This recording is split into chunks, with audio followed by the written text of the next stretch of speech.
Assalamualaikum warahmatullahi wabarakatuh. Salam perpaduan, salam ukhuwah, salam sahabat dan salam wanita Perak. Saya Muhammad Izzuan bin Zakaria dari Sekretariat Pembangunan Wanita dan Masyarakat Negeri Perak selaku pengacara majlis webinar pada petang ini. Kepekan Kuala membeli bingka, sayang pesanan terlupa sudah. Majlis bermula tirai dibuka dengan alunan madah yang indah. Sayang kumbang mencari makan, terbang seiring di tepi kali. Selamat datang kami ucapkan, moga diiringi restu ilahi. Yang berusaha Dr. Masairah binti Ahmad, Ketua Eksekutif Institut Darul Rizwan.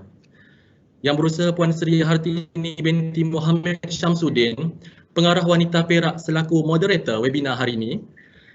Yang berusaha Puan DSP Dorin Chi Chun Lee, Pegawai Turus D11, Siasatan Seksual Kanak-kanak, Jabatan Siasatan Jenayah di Ibu Pejabat Polis Kontingen Perak selaku panel pertama.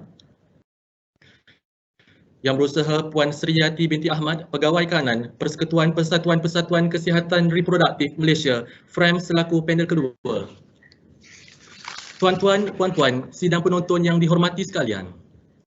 Alhamdulillah, syukur kita kehadrat ilahi dengan limpah dan izinnya kita dapat bertemu secara maya di webinar Wanita Perak dengan kerjasama Institut Darul Rizwan sempena sambutan Hari Wanita Kebangsaan 2021 yang disambut pada 25 Ogos pada setiap tahun. Bagi memberkati majlis ilmu kita pada hari ini, marilah kita mulakan dengan bacaan umul kitab Al-Fatihah.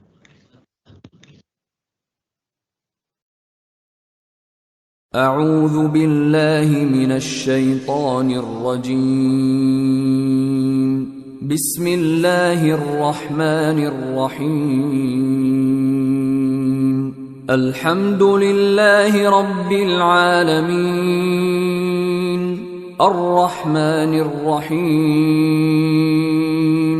مالك يوم الدين إياك نعبد وإياك نستعين اهدنا الصراط المستقيم صراط الذين أنعمت عليهم غير المغضوب عليهم ولا الضالين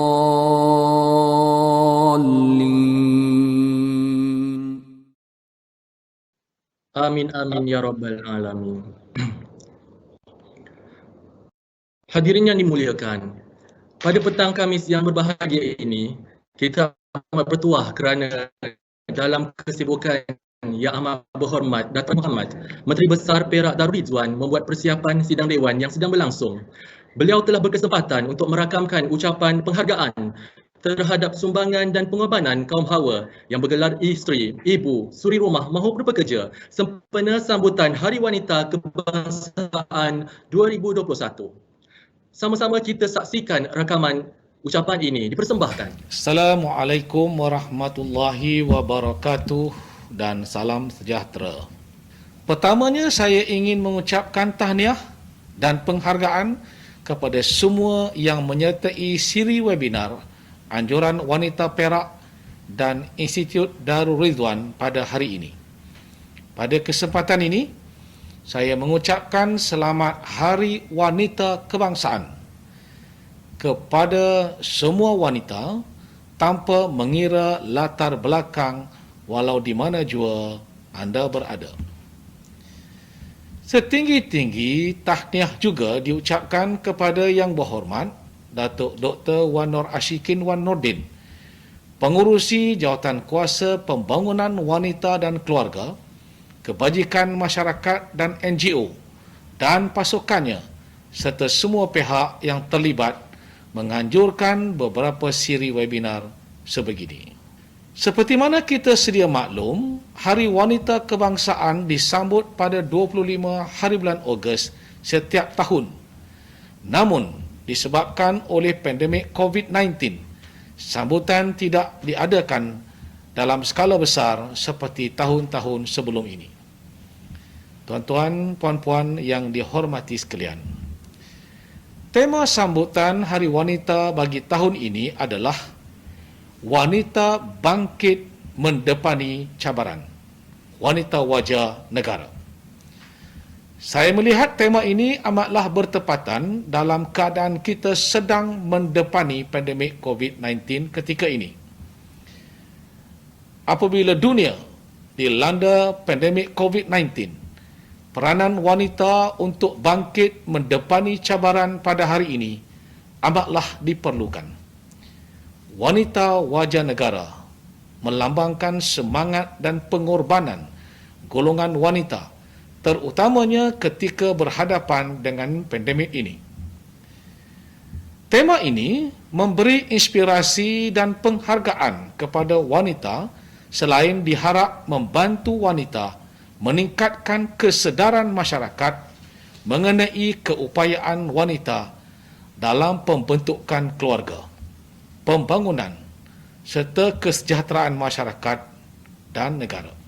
Dalam menghadapi situasi semasa, peranan golongan wanita adalah besar terhadap kelangsungan hidup seharian. Wanita pada hari ini bukan hanya sekadar menjadi suri rumah, malah menjadi individu penting dalam membuat keputusan. Wanita terlibat secara langsung dalam sektor pendidikan, perubatan, dan khidmat kebajikan. Dalam norma baru ini, pembelajaran anak-anak dijalankan atas talian. Ini menyebabkan peranan wanita dalam memastikan kelangsungan pembelajaran anak-anak. Dalam masa tertentu, tugas seorang guru sewaktu pandemik juga telah diambil alih oleh seorang ibu.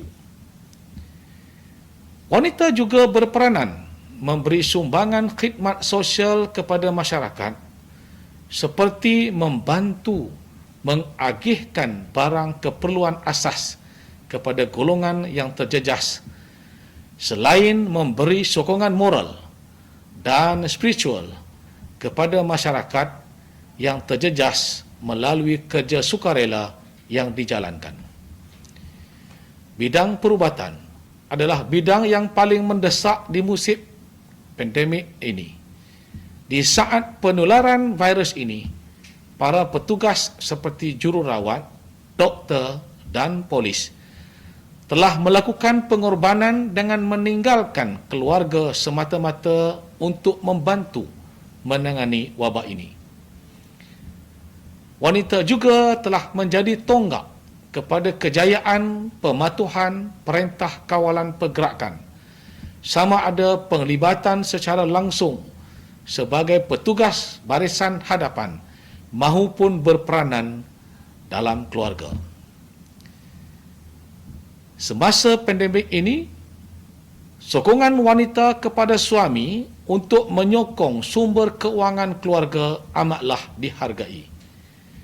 Kita menyaksikan kebanyakan perniagaan tidak berjalan dengan baik. Malah ramai ketua keluarga yang hilang pekerjaan. Oleh itu, wanita telah mula mencari dan meneroka bidang baru, antaranya perniagaan dalam talian, yang sikit sebanyak dapat membantu meringankan beban suami. Peranan wanita amat penting bagi memastikan suasana positif dan baik kalangan ahli keluarganya di saat yang sukar ini. Tuan-tuan dan puan-puan yang dihormati, kita percaya di sebalik setiap yang berlaku pasti mempunyai hikmahnya. Maka peluang baru mesti diterokai oleh wanita sesuai peredaran zaman dan kemudahan teknologi mesti digunakan sepenuhnya. Siri webinar yang diadakan pada hari ini perlu digunakan sebaiknya oleh wanita dan masyarakat untuk menambah ilmu dan kemahiran. Tahniah sekali lagi diucapkan kepada penganjur dan semua yang mengikuti siri webinar ini. Sejarah jelas menunjukkan bahawa peranan wanita sangat penting kepada kesejahteraan sesebuah masyarakat. Sama-sama kita panjatkan doa, semoga Allah Subhanahu wa taala membantu, melindungi dan merahmati kita semuanya. Akhir kata, saya akhiri ucapan ini dengan pengucapan sekali lagi, selamat menyambut Hari Wanita Kebangsaan, dan semoga wanita semua terus bangkit mendepani apa jua cabaran dan mengambil semangat untuk menjadi wanita wajah negara. Wabillahi taufiq wa hidayah.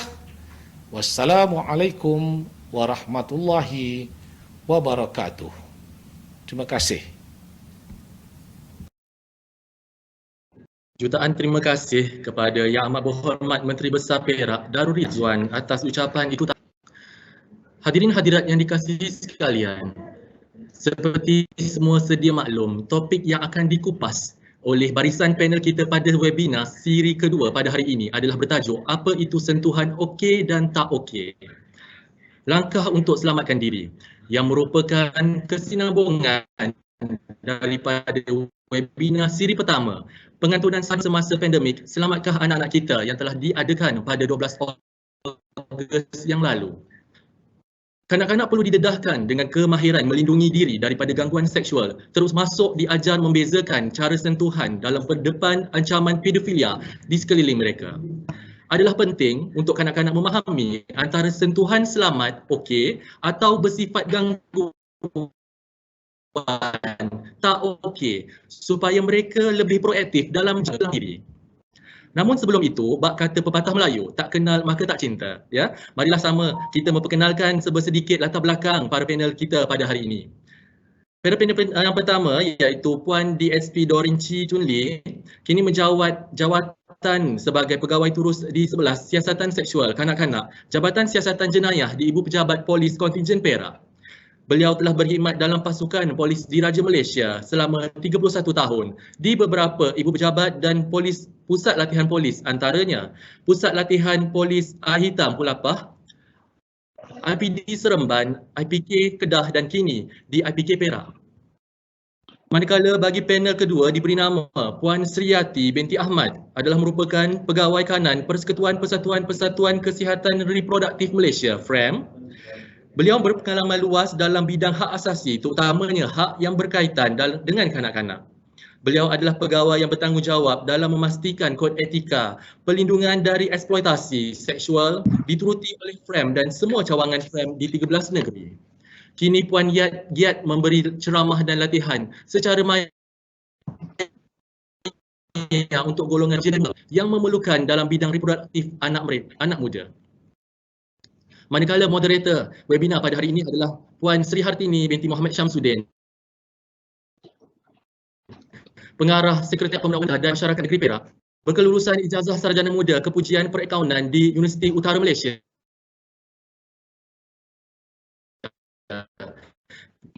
Dan seterusnya beliau di Malaysia. Beliau telah berkhidmat dalam perkhidmatan awam selama hampir 16 tahun. Sidang penonton sekalian, di sini ada sedikit makluman. Sekiranya terdapat sebarang cadangan, pertanyaan atau maklum balas sepanjang webinar ini, tuan-tuan dan puan-puan sebagai peserta boleh mengemukakannya pada ruangan chat yang disediakan dalam live stream Microsoft Teams. Dan jika anda menonton di Facebook Live, anda boleh kemukakannya. Baiklah, tanpa membuang masa, saya serahkan platform ini kepada Puan Moderator, Puan Sri Hartini binti Muhammad Syamsuddin untuk meneruskan webinar ini. Dipersilakan. Bismillahirrahmanirrahim. Assalamualaikum warahmatullahi wabarakatuh.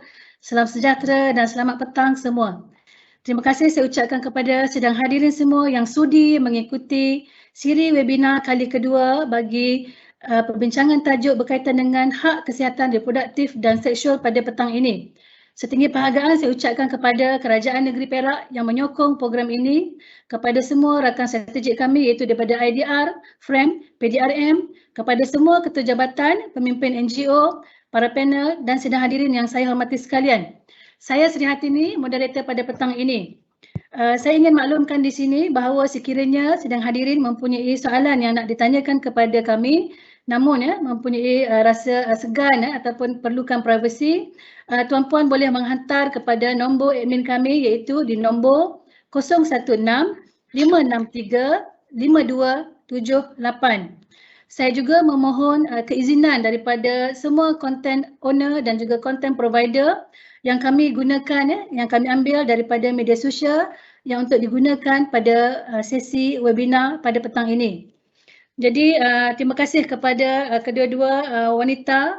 Sempena dengan Hari Wanita, kita bawakan 2 orang wanita selaku panel pada petang ini, dan kita bertuah pada petang ini kerana kita berdapat bersama-sama dengan Puan DSP Doreen dan juga Puan Sri Yat. Jadi saya pun ini pertama kali menjadi moderator, dan kebetulan Puan panel pun nama sama dengan saya, Puan Sri. Jarang nak jumpa orang nama Puan Sri ni, tapi hari ini jumpa, alhamdulillah, berkat Hari Wanita. Jadi saya akan bahasakan Puan Sri yang lagi satu ni sebagai Puan Yat, supaya sidang hadirin pun nanti tak rasa terkeliru. Okey, dengan izin saya mohon. Jadi tajuk perbincangan kita pada pagi ini, pada petang ini adalah sentuhan okey tak okey, selamatkan anak-anak kita. Jadi tajuk ini dipilih bersempena dengan modul HKRS, yang mana modul ini adalah mewakili salah satu modul ataupun komponen di dalam pendidikan HKRS.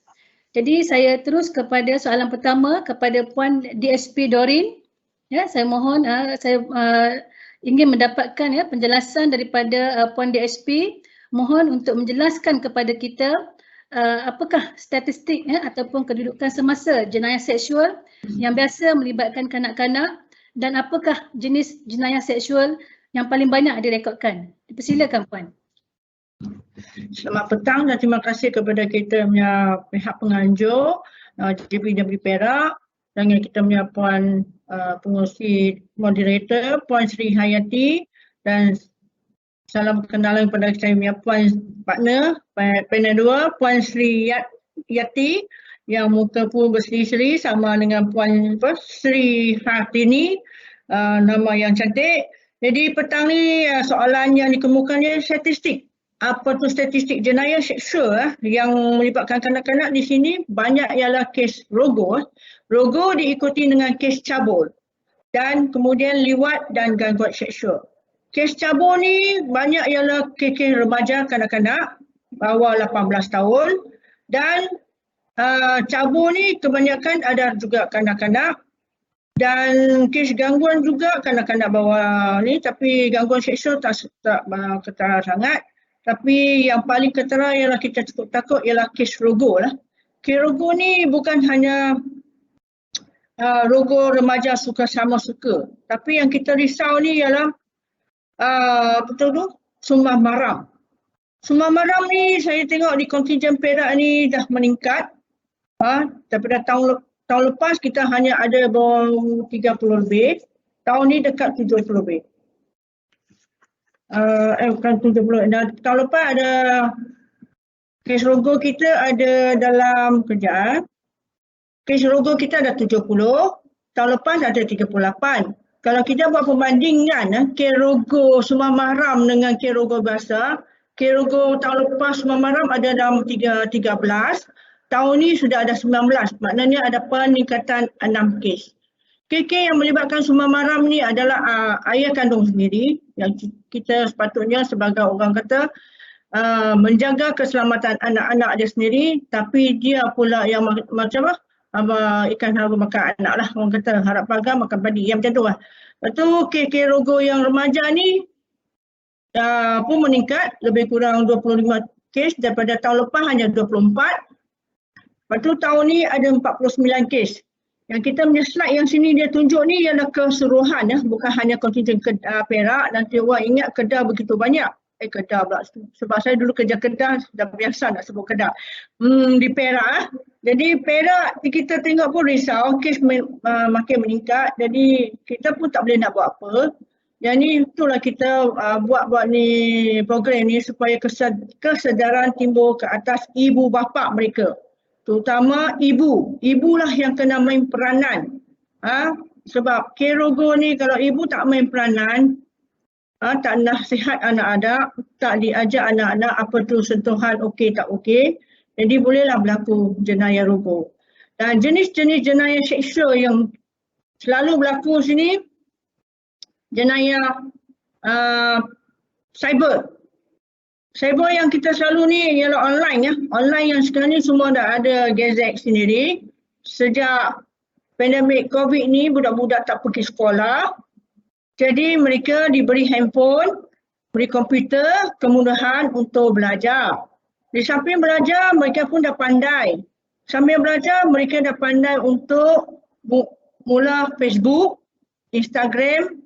Dari situ mereka berkenalan dengan ramai jejaka-jejaka handsome-handsome, budak-budak remaja yang handsome-handsome sama-sama, ataupun jejaka yang menyamar remaja untuk menipu mereka, untuk memberi kepercayaan kepada mereka, iaitu sehingga melakukanlah pengantunan atau grooming untuk mereka mempercaya kepada orang dewasa tu, sebab mereka ni duduk rumah, mak ayah kerja, jadi berlakulah percintaan dalam cyber. Penipuan dalam cyber ni ialah cintalah. Kalau yang dewasa tu, orang dewasa tu dia patut kena fikirlah kenapa boleh kena makan scam tu, penipuan. Lepas tu satu lagi, pendedahan bahan ucap. Sekiranya anak-anak kita terima apa-apa gambar lucah ataupun apa-apa benda seksual, nasihatlah mereka beritahu kepada ibu atau ayahnya. Kalau mereka tidak bagi tahu, tidak mengajar, mereka takut dia akan delete. Delete maknanya hilanglah kita punya bukti. Kalau boleh sebelum kita buat report, kita screenshot siap-siap supaya evidence itu kita boleh terus bawa ke mahkamah untuk tuduh si pelaku. Itu saja daripada saya. Jenis-jenis jenayah seksual yang paling banyak ialah jenayah kes rogo. Diikuti dengan seksyen cabur yang kita sekarang ni lebih pada buka seksyen 14 Akta Kesalahan Seksual Kanak-kanak. Dia ada 14A, B, C, D. A itu maknanya suspek mencabur kanak-kanak tersebut. B itu maknanya dia panggil kanak-kanak tu pegang dia punya bahagian sulit, mana-mana bahagian si suspek ni lelaki. Kalau C dia panggil kanak-kanak tu, A pegang kanak-kanak yang B tu. Itu panggil C. Kalau D, 14D maknanya dia tak roboh, tapi dia ambil dia punya kemaluan, menggeser-geser di bahagian sulit kanak-kanak, baik di perempuan ataupun lelaki. Iaitu kita akan pergi ke 14D. Hukumannya boleh penjara terpulang pada pesalah tersebut. Kalau orang yang dah dewasa, dah berumur, mungkin hukumannya lebih berat. Akan dijatuhkan oleh pihak hakimah. Terima kasih kepada Puan DSP. Jadi Puan DSP, berdasarkan statistik tadi, kita boleh nampaknya ada peningkatan ya. Tapi saya nak tanya makluman daripada statistik lah, berdasarkan pemerhatian ataupun kes-kes yang dilaporkan kepada PDRM sendiri, adakah berlakunya kaitan di antara peningkatan penggunaan internet pada tahun 2020 dan juga tahun ini, ditambah lagi dengan kesan akibat COVID dengan berlakunya beberapa siri PKP dan pembelajaran juga dibuat secara PDPR, akses internet juga semakin bertambah ya. Jadi adakah mempunyai kaitan di antara kedua ini? Silakan Puan DSP. Ya, peningkatan memang banyak penggunaan kita ni, kita tengok daripada sini penggunaan internet kita pada tahun 2020 hanya 91.7% berbanding dengan tahun 2019. Tapi kalau tahun ini 2021 saya rasa dah mencapai lebih daripada 91 sebab kita punya persekolahan hanya 2 bulan saja, bulan 3 dengan bulan 4. Selebihnya semua tumpu di rumah sendiri melalui komputer dan internet. Jadi aktiviti internet inilah yang menjadikan penggunaan media sosial. Kanak-kanak suka melayani internet melalui Instagram dan Facebook ataupun WhatsApp. Jadi kanak-kanak ni, dia ni di rumah, dibiarkan di rumah, mak ayah pergi kerja, dia harap si abang atau kakak yang lebih dewasa atau nenek menjaga. Ini punca dia, mereka mengambil peluang, kanak-kanak mengambil peluang untuk melayani website lucah. Yang website lucah ni bukan hanya budak lelaki saja yang akan menggunakan website lucah ni. Perempuan pun sama. Jadi ibu bapa kalau boleh bila ada masa nasihatlah anak-anak. Itu saja. Di antara yang kita tengok ni, penggunaan internet ni kalau kita guna dengan baik, selamatlah anak-anak kita. Kalau kita tak pantau, akibatnya dia akan mendorong ke jalan yang tak betul lah. Itu yang kita cukup takut. Hal ini disebabkan PKP, lepas tu satu lagi, budak-budak walaupun dia PKP tapi cuma rentas negeri saja. Ni dia bukan kata rentas rumah tak boleh. Kat rumah sebelah-sebelah belakang rumah pun boleh buat. Bukan kata kita sekarang ni rentas negeri, rentas daerah, tapi kita tak kata rentas taman. Dia boleh pergi ke rumah taman tu. Bila saja ada masa je, habis kelas saja ataupun konten kelas, mereka berjumpa. Sebab dia boleh internet melalui ibu bapa tak ada di rumah kerja, mereka tak pergi sekolah, masa dia terlalu banyak untuk mereka berjumpa dengan kawan-kawan mereka. Okey, terima kasih DSP untuk soalan pertama kita. Jadi kita boleh nampak di sini ditunjukkan bahawa trend penggunaan internet di kalangan kanak-kanak berusia 5 hingga 17 tahun meningkat sebanyak 155%. Ini sehingga 2020 sahaja. Jadi kita boleh kata untuk tahun ini memang akan meningkat, dan saya tertarik dengan istilah yang DSP maklumkan tadi, rentas taman, rentas rumah. Yang ni selain kita jarang ibu bapa kita anggap anak kita berada di rumah tu selamat Jadi saya terus kepada soalan kedua, saya nak tanyakan kepada Puan Yat. Jadi seperti mana kita sedia maklum, pendidikan HKRS ini untuk kanak-kanak ini mempunyai beberapa teras ataupun komponen, iaitu komponen biologi, komponen kognitif, komponen sosial, spiritual dan juga emosi. Maka pada hari ini tajuk yang kita pilih ini iaitu sentuhan selamat, sentuhan okey dan tak okey. Ini adalah salah satu komponen di dalam pendidikan HKRS kepada kanak-kanak. Jadi saya mohon Puan Yat terangkan kepada kita secara ringkas apakah itu yang dimaksudkan dengan sentuhan okey dan tak okey, dan apakah ini yang penting apakah kesilapan yang biasa dilakukan oleh ibu bapa dalam mendidik anak kita berkaitan dengan ilmu HKRS ini. Silakan Puan. Bismillahirrahmanirrahim. Assalamualaikum warahmatullahi wabarakatuh. Dan salam sejahtera daripada pihak FRAM dan juga saya. Pertama sekali saya ingin mengucapkan terima kasih kepada pihak penganjur, kepada IDR Perak, kepada Wanita Perak dan kepada panelis pada hari ini di atas kesudian menjemput pihak FRAM untuk berkongsi ilmu pada hari ini mengenai topik kita pada hari ini, sentuhan okey dan tak okey dan apa tindakan kita yang harus kita lakukan. Okey, berbalik kepada soalan yang diberikan oleh Puan Sri mengenai apa itu sentuhan okey dan tak okey kan. Okey.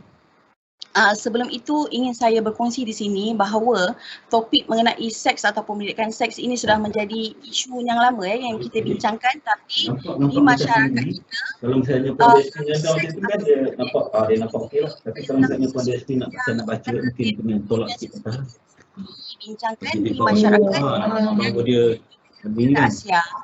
Tapi dalam keadaan kita sekarang ini di mana teknologi hanya di ulun jari, kanak-kanak anak-anak kita boleh mendapatkan informasi dengan senang sekali, dan dalam keadaan pandemik sekarang ni pendidikan seks itu haruslah actually kita berikan kepada kanak-kanak dan kepada anak-anak kerana itu adalah untuk memperkasakan mereka. Berbalik kepada persoalan apa itu sentuhan. Okey. Kalau sentuhan ini kita boleh definisikan apabila sesuatu tindakan iaitu menyentuh seseorang ataupun menyentuh sesuatu. So bila kita menyentuh seseorang atau sesuatu tu, kita akan mempunyai perasaan. So perasaan itulah yang apa dia, perasaan gembira ke, perasaan sedih ke, perasaan selamat ke, macam tu. Sentuhan pula terbagi kepada dua. Sentuhan baik ataupun setengah orang kita panggil sentuhan selamat, sentuhan okey kan. Dan satu lagi ialah sentuhan tak okey, sentuhan tidak selamat. Okey, kalau untuk sentuhan okey ni, sentuhan okey ni biasanya sentuhan itu akan memberi kita satu perasaan yang menyenangkan, menggembirakan, rasa bahagia, rasa selamat. Contoh yang saya boleh beri kat sini, contohnya sekiranya anak-anak dapat result exam yang bagus kan, ibu bapa atau adik-beradik kita akan peluk dia. So bila kita peluk dia, dia rasa selamat, dia rasa bahagia, dia rasa gembira. Itu kita kata sentuhan okey. Kalau sentuhan tak okey pula ialah sesuatu sentuhan ataupun perbuatan yang membuat kita merasa tidak selamat, tidak selesa, membuat kita rasa takut. Di sini saya boleh berkongsi contoh untuk sentuhan tidak okey, tidak selamat itu seperti contohnya jika kanak-kanak dipukul. So bila dia dipukul, dia rasa apa? Dia rasa takut, dia rasa tak selamat dan dia rasa sedih. Itu antara contoh sentuhan tak okey. Berbalik kepada persoalan kedua oleh Puan Sri tadi kan, mengenai apa kesilapan. Kesilapan yang biasa dilakukan oleh ibu bapa dalam mendidik anak-anak kita pada hari ini kan. Kalau di sini yang boleh saya katakan mungkin bukan kesilapan lah. Mungkin orang kata ibu bapa tak perasan. Satunya pendidikan seks ni. Sebab satunya kan saya kata daripada awal tadi, isu ini ialah isu sensitif dan tabu yang kita nak discuss. Tapi kita harus buang orang kata kita punya pemikiran yang sebegitu dengan keadaan sekarang, pandemik yang kanak-kanak, anak-anak ni terkurung di rumah. Tapi macam DSP tadi cakap, anak-anak kita rasa terkurung di rumah tapi dia rentas rumah. Dia rentas taman kan. Itu yang ibu bapa tak sedar. Jadi bila ibu bapa kasih pendidikan makluman yang cukup dan tepat kepada anak-anak, walaupun dia nampak macam satu benda yang temeh kan, tapi sebenarnya bila ada maklumat dan informasi yang tepat, inilah yang boleh orang kata memperkasakan anak-anak tu. Yang boleh buat anak-anak itu melindungi diri diorang dan diorang tahu sekiranya sesuatu perkara, contohlah gangguan seksual kan, yang macam tak sepatutnya berlaku tu, apa yang diorang boleh buat next step yang they should do. Itu yang diorang boleh buat. Itu salah satunya lah yang kesilapannya. Dan yang saya boleh tokok tambah di sini lagi, kesilapan tu contohnya ibu bapa terlalu menyerahkan 100% dari segi mendidik anak-anak tu kepada pendidik di sekolah. Kita sebagai ibu bapa, kita pun harus memainkan peranan. Kita pun harus sebab mendidik anak-anak itu. Dan ingat kan ada peribahasa pendidikan tu bermula daripada rumah. Anak-anak kadang-kadang banyak soal kepada ibu bapa. Kenapa? Sebab anak-anak percaya kepada ibu bapa. Jadi jangan biarkan soalan-soalan anak itu terbiar macam tu. Kita harus jawab dan jawapan tu harus jujur, tepat, sederhana dan padat. Ikut tahap umur anak-anak. Sebab jangan kita kasih kesempatan, peluang untuk anak-anak mencari informasi di luar sana. Sebab kalau dia dapat punca yang tepat itu, alhamdulillah, bagus. Tapi jika dia dapat informasi itu dari sumber-sumber yang tidak elok, daripada kawan-kawan yang orang kata sumber pun tak tentu pasti, itu yang kita takut. Itu yang kita takut diorang terjebak sesuatu yang tidak bagus. So kalau macam kat sini kita boleh tengok kan dekat slide mengenai anggota-anggota. So kita boleh menjaga, orang kata kadang-kadang ibu bapa ni dia suka cakap anak-anak baru umur 3-4 tahun sesuai ke nak cakap benda-benda macam ni. Sebenarnya untuk mendidik anak-anak pendidikan seksual ni kan daripada seawal umur 2 ke 3 tahun tu pun kita dah boleh ajar. Tapi kita ajarlah ikut tahap umur mereka. Contohnya kalau umur anak 3, 4, 5 tahun tu kita boleh ajar diorang mengenai anggota-anggota badan. Kan macam ada lagu Head, Shoulder, Knees and Toe tu kan. So kita kenalkan orang mengenai anggota tubuh badan dan kita jelaskan setiap tubuh badan tu ada fungsi dia. Ada nama dia kan. Kemudian kita pergi next step. Kita jelaskan anggota-anggota peribadi, anggota-anggota sulit. Contohnya dada, lepas tu alat kemaluan, lepas tu punggung, mulut pun consider alat sulit juga. Dan ibu bapa tolong, ibu bapa, pendidik, penjaga kan tolong kasih nama yang tepat bila kita perkenalkan alat-alat anggota sulit ni kepada anak-anak, gunakan perkataan yang tepat. Contohnya kalau kemaluan kanak-kanak lelaki, kita sebutlah zakar. Jangan cakap ini bebet awak, ni pisang awak. Jangan. Biar anak tu belajar dengan ilmu yang betul, perkataan yang betul. Zakar. Kalau untuk perempuan pula, kita kata ini adalah faraj awak. Alat kemaluan perempuan kita panggil faraj, bukannya karipap ataupun bunga ataupun bahasa pasar banyak majoriti kan masyarakat pakai pepet. So kalau boleh kita gunakan perkataan yang tepat. Dan kita ajar juga kepada anak-anak ini, bila ini adalah anggota sulit kita. Anggota ni tak ada seorang pun, sesiapa pun yang boleh sentuh atau lihat tanpa kebenaran kita. Maknanya anggota kita, badan kita adalah hak kita kan. So kita ajar macam tu. Dan kita juga kena kaitkan juga bila orang tak boleh lihat dan sentuh, makanya mereka pun tak boleh buat perkara-perkara itu dengan orang lain. So seperti anggota-anggota sulit ni, peribadi ni kena tutup. Kena tutup dengan pakaian kan. So bilanya berlaku, contohnya macam kat sini kita nampak dekat slide kan, sekiranya ada orang cuba menyentuh, apa kita nak buat? So kita ajar anak-anak ni, katakan tidak, say no, kuat-kuat, jerit, apa saja yang boleh kan, kemudian lari. Benda-benda yang macam tu lah kita nak kena ajar anak-anak. Kan macam kita boleh nampak kat slide kat situ, kita cakap jangan, tidak, lari dan kita bagi tahu, sila bagi tahu, kita ajar anak-anak.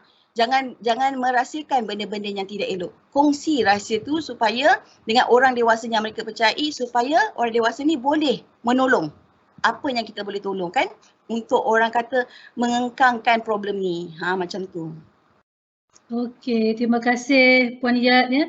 Jadi apa yang kita boleh rumuskan tadi adalah pendidikan HKRS ni perlu bermula daripada anak kecil lagi. Dan dia mengikut peringkat umur tahun anak-anak. Ya, mungkin anak di bawah 2 tahun ada caranya lah. Waktu kita mandi pun sebenarnya masa yang sangat sesuai untuk kita didik anak-anak kita sebenarnya ya. Saya tertarik juga tadi dengan lagu Head, Shoulder, Knees and Toes tu ya. Kita menyanyi lagu tu kita boleh kan ya.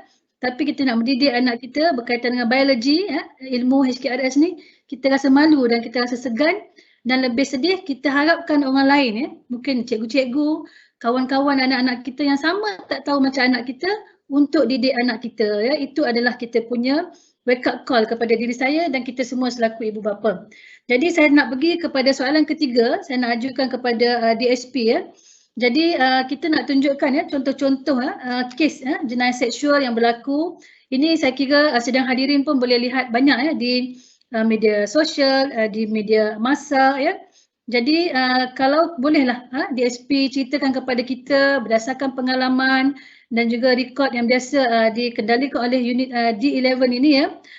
Bagaimanakah ya, siapakah kanak-kanak yang biasanya menjadi mangsa ini? Dan kita juga nak tahu ya, apakah ciri-ciri predator ini, pemangsa ini?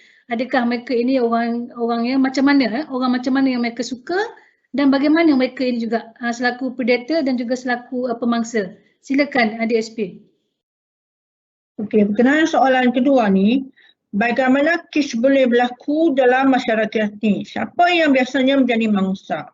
Mangsa ni adalah kanak-kanak perempuan lah, lelaki rogo lah.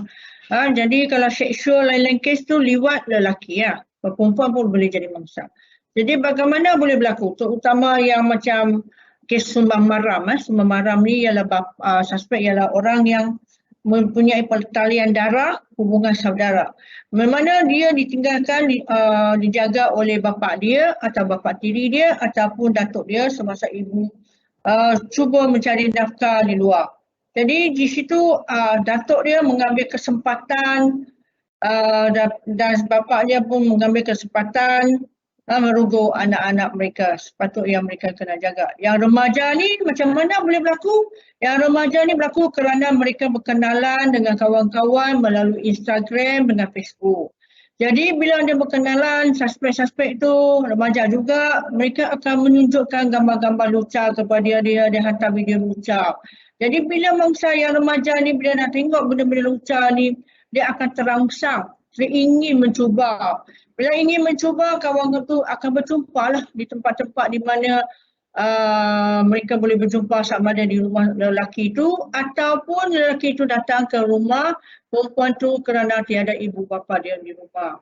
Iaitu kejadian Kurogo ni berlaku terutama budak yang bawah 16 tahun dan 18 tahun ke bawah. Jadi macam mana kita nak tahu ciri-ciri seorang Kurogo ni? Kalau macam bapa Atok ini dia bukan yang seorang yang panas-panas sebenarnya. Dia seorang yang baik, cakap pun soft spoken, memang baiklah. Tapi dia tak dapat mengawal nafsu dia kerana dia dah tengok website lucah terlalu banyak. Isteri-isteri dah tua tak mampu nak bagi. Lepas tu si isteri berjauhan pula tinggal dia seorang. Dengan anak dia tu ke hulu ke hilir tengok mata dia pun dah tak tahan, pergi pelan-pelan. Dia pun mengelola raba-raba, tangan-tangan pun dah masuk, dia dah start. Kalau budak yang kecil, atuk dia akan cakap dengan cucu dia, lepas mandi kita main doktor. Main doktor, dia cek, lepas tu dia rogol. Budak kecil tu mana tahu apa. Dia sakit, dia kata jangan cakap dengan atuk, nenek, diam-diam. Lepas tu, bila budak tu dah cakap, sakit masa mandi, barulah kita tahu budak tu Bila buat pemeriksaan doktor sudah ada hymen tag. Barulah kita tahu budak tu dah kena rogol. Yang lagi satu tu pre-tetanus memanglah orang yang bukannya seorang yang kata selekeh, dia memang pakaian kemas. Memang sentiasa smart. Kemas. Itu yang budak-budak remaja boleh terpikat dengan dia orang. Ingatkan boleh jadi boyfriend, rupanya tidak, sebaliknya. Mereka ambil kesempatan kepada budak-budak remaja yang perempuan. Yang semua maram ni lah yang kita tak tahu macam mana nak ambil tindakan. Yang tu mak ibu kena ambil jarak ambillah prevention dan mengajar mereka seperti mana Puan Hayat tu kata, sentuhan tu adalah salah. Bila ada sentuhan tu diajar, mereka tahu benda tu salah dan mereka akan tak benarkan sesiapa menyentuh bahagian kulit dia. Itu yang kita nak bagi kesedaran pada kanak-kanak daripada umur 2 tahun dan juga kepada ibu-ibu mengenai sentuhan tersebut. Itu saja daripada saya. Okey. Jadi sedang hadirin boleh tengok ya di skrin ni ya, ini adalah kes-kes benar ya yang dikongsikan oleh influencer di luar sana ya. Jadi inilah ancaman yang ada pada anak kita ya walaupun mereka berada di rumah ya. Jadi saya nak terus kepada Puan Yat ya, saya nak tanyalah ya berkaitan dengan bila kita bercakap dengan pendidikan seksual ya, terutamanya untuk kanak-kanak ya, ilmu berkaitan dengan kesihatan reproduktif dan seksual ni dia ada macam-macam ya. Ada yang kata A, ada yang kata B ya. Kadang-kadang kita lebih pandai daripada yang pakar ataupun yang sebenarnya lah ya. Jadi mungkin pada petang ni ya kita mohon Puan Yat kongsi dengan kita apakah mitos ya ataupun fakta yang selalu ya yang ataupun secara umumnya ya yang dikaitkan dengan pendidikan HKRS ini ataupun jenayah seksual kepada kanak-kanak. Silakan Puan. Okay, terima kasih Puan Sri mengenai mitos-mitos dan fakta yang ada di mengenai gangguan ataupun penderaan seksual kanak-kanak ni. Benda ni sebenarnya dah ada dalam masyarakat kita. Cuma mungkin ibu bapa, penjaga atau pendidik tidak perasan. Tapi bila kita bercerita baru diorang macam betul lah. Betul ada. Sebenarnya benda tu ada. Cuma kita tak perasan. Mungkin sebab kita tak fokus kan. Tapi orang kata macam sekarang lah. Dalam keadaan sekarang, dalam keadaan terkurung, sebenarnya dalam keadaan pandemik ni banyak faktor yang actually terkesan. Dan kita hampir terlepas pandang kanak-kanak ni juga. Kanak-kanak ni juga terkesan. Yang itu yang sebenarnya kita pun harus fokus Dorang paling dekat dengan kita tapi sebenarnya paling jauh kita dapat perhatian kita kan. Okey. Seperti yang ada di slide kan, semua orang boleh tengok kan macam nombor 1 kan. Mitos pertama, pelaku biasanya nampak bahaya. Kita mindset kita kan, perspektif kita gambarkan selalunya kalau pelaku orang kata yang melakukan gangguan seksual ataupun penderaan seksual ni muka dia nampak ganas ke, dia nampak menakutkan ke. Sebenarnya itu adalah mitos yang kita yang beranggapan begitu. Sebenarnya kalau orang kata reality fact-nya, kenyataan yang sebenarnya tidak. Macam yang saya boleh relatekan dengan apa DSP cakap tadi kan, 95% sebenarnya, 90 ke 95% pelaku penderaan seksual atau gangguan seksual ni adalah orang yang kanak-kanak kenali. Adalah orang yang orang kata close family, close friends macam tu orang kata. Mereka kenal. So itu yang orang kata sebab bila diorang dah kenal, pelaku ni senang untuk melakukan apa yang diorang dah niat nak lakukan kepada kanak-kanak tu. Satu, sebab kanak-kanak dah kenal. Kalau ikutkan kita fikir, tak masuk akal lah, diorang kenal, diorang takut lah kot. Sebenarnya tidak. So bila diorang kenal, kanak-kanak dah selesa dengan diorang. Bila kanak-kanak dah selesa, kanak-kanak dah ada kepercayaan kepada mereka. So senang untuk mereka melakukannya. Dan seperti mitos kedua pula. Mitos kedua, tapi saya lebih suka nak cakap kepada mitos ketiga dulu. Saya sebut ke mitos ketiga. Penderaan seksual kanak-kanak biasanya melibatkan keganasan. Okey? Sebab bila kita kata kena dera, kita kata gangguan seksual melibatkan keganasan. Bukan kita kata tak ada. Sebenarnya ada segelintir kes memang bila didera tu kita nampakkan anak-anak tu ada mengalami lebam-lebam, luka-luka. Tapi orang kata ada juga yang tak melibatkan keganasan langsung. Okey, mitos ni sebenarnya, mitos ni sebenarnya dia relate dengan yang nombor 1 tu. Sebab bila diorang kenal orang yang pelaku tu, diorang dah percaya, so tidak melibatkan langsung keganasan. Sebab kepercayaan tu dah ada. Dan kadang-kadang pelaku ni dia takkan terus mencabul ataupun membuat penderaan seksual itu, diorang akan memulakan dengan contohnya sentuhan di kepala, mengusap-ngusap dan jatuh ke bahu. Kemudian barulah diorang melakukan apa yang diorang nak lakukan. Dan kadang-kadang bila diorang melakukan tu, diorang akan cakap apa, benda ni diorang manipulasi pula. Dia kata jangan takut sebab benda ni adalah macam mana, sebab kita sayang each other. Itu yang orang kata tak melibatkan keganasan. Okey. Dan kalau mitos ketiga yang ada di masyarakat, kita suka cakap kanak-kanak ni suka berbohong ataupun berbohong tentang penderaan seksual dan hanya membayangkan imajinasi mereka kan. Yang ini sebenarnya ada benda yang kita boleh kata macam tu, tapi ada perkara yang kita jangan cakap kanak-kanak tu berbohong. Walaupun di usia yang agak muda, contoh berusia 4 atau 5 tahun, tapi bila melibatkan perkara-perkara seperti penderaan dan melibatkan penderaan seksual ataupun gangguan seksual, saya rasa benda tu sesuatu yang menyakitkan, yang menakutkan, jadi yang membuat kanak-kanak tidak rasa selamat dan mereka takkan berbohong mengenai perkara ini. Jadi orang kata ibu bapa, penjaga haruslah, orang kata kalau selepas ini kan jika ada anak-anak mengadu, kita harus fokus, kasih perhatian dan check lah apa yang anak-anak cakap tu, check dengan tanda-tanda dia. So yang tanda-tanda ni pula kepada soalan nombor 2 Puan Sri tadi, macam mana kita nak tahu anak-anaknya ada ke kesan-kesan penderaan? Okey, kesan-kesan penderaan ni sebenarnya ada dari banyak segi. Contohnya fizikal. Lepas tu ada juga dari segi yang bukan fizikal, yang melibatkan emosi dan perubahan tingkah laku. Kalau dengan fizikal tu kita boleh nampak. So kalau ada anak-anak mengadu kat sini, kita start lah buat check kan, tarik check kan kat badan mereka tu. Contohnya pernah saya rasa terpapar di social media dan surat khabar yang ada ibu bawa anak dia yang umur saya rasa sebayi setahun pulang ke rumah, bila nak tukar pampers dia nampak kemaluan anak dia merah dan bila dia mencuci anak dia menangis kuat. Dekat situ pun sebenarnya kalau kita as a parent kita dah trigger kan, sebab bila kita hantar anak kita kat penjaga keadaan dia okey, tapi bila kita bawa balik dan tiba ada luka macam tu, so kita kena trigger. Bila ada kemerahan di kemaluan kanak-kanak.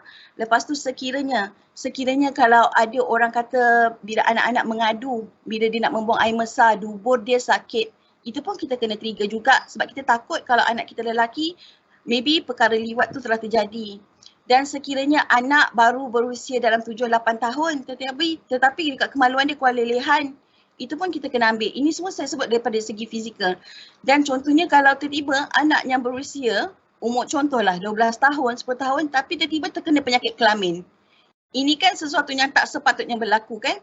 Yang itu pun kita harus fokus. Dan kalau anak yang sudah akhir balik, ini yang kita takut kalau diorang mengandung. Kalau macam tu memang ibu bapa kena terus buat perkara yang teruslah ambil langkah yang seharusnya diambil. Dari segi emosi pula ataupun perubahan tingkah laku, kalau anak yang dulu seorang yang ceria, tiba-tiba suka orang kata menyendiri dah, tak nak berkawan. Lepas tu mudah rasa takut.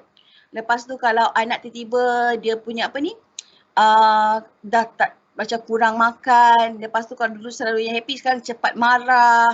Benda-benda macam tu pun kita kena ambil peduli. Tapi kadang-kadang macam ibu kata, banyaknya pula aku nak kena ambil tahu kan. Tapi kalau setakat satu simptom daripada semua tu, mungkin itu adalah maybe orang kata perkara yang jarang-jarang lah kita maybe boleh ignore. Tapi kalau ada 2-3 simptom itu, saya rasa ibu bapa dah kena fokus, dah kena check dah. Dan kena bawa lah ke pihak-pihak yang orang kata boleh melakukan siasatan yang lebih lanjut. Contohnya bawa anak ke hospital, pergi ke balai polis ataupun pihak JKM untuk mohon advice apa yang perlu dilakukan seterusnya ya. Okay, terima kasih Puan Sri. Okey, terima kasih kepada Puan Yat ya. Jadi yang kita boleh ambil yang tadi tu adalah kita kena ingat bahawa mitosnya bukan keganasan. Dia adalah kasih sayang ya. Dia adalah satu proses grooming ya. Kita boleh relate dengan tajuk kita yang pertama dulu iaitu cyber grooming ya. Jadi grooming ni ada secara fizikal dan juga ada secara atas talian ya. Jadi sekarang bila PKP ni ya, ada juga di kalangan kita ya, mungkin sudah bermara, mungkin rakan-rakan yang terkandas, tak boleh balik ke tempat asal, terpaksa duduk di dalam rumah bersesak-sesak. Mungkin asalnya satu rumah ada 3 orang saja ya, tambah lagi keluarga lain yang terkandas di dalam rumah kita, menjadikan bilangan dalam rumah itu bertambah. Jadi itu pun sebenarnya satu ancaman kepada kita dan Mungkin di hujung nanti kita akan tanya tips lah daripada panel kita, apa nak buat kalau perkara tu berlaku dalam keluarga kita.